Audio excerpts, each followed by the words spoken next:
অবশেষে পরিবারের প্রিয় ভালোবাসার মানুষগুলার মুখ দেখতে পাইলাম। দেখা ভাই ভিতরটা শান্ত হয়ে গেছে। আমার মেয়ের মুখটা দেখার পর ভিতরে যে যন্ত্রণা ছিল সব যন্ত্রণাগুলো পানি হয়ে গেছে।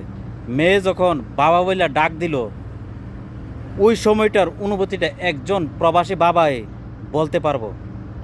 প্রিয় বউয়ের মুখের দিকে যখন তাকাইলাম, দেখি আমার দিকে অন্ততপক্ষে 5 মিনিট তাকায় রয়েছে। তাকায়া দুই চোখ দিয়া পানি ছেড়ে দিল। আমি জিজ্ঞেস করলাম যে তোমার কি হয়েছে?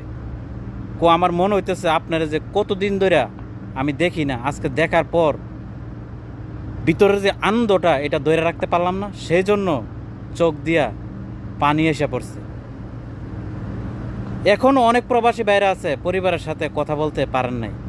একটু ধৈর্য ধরেন। দেশের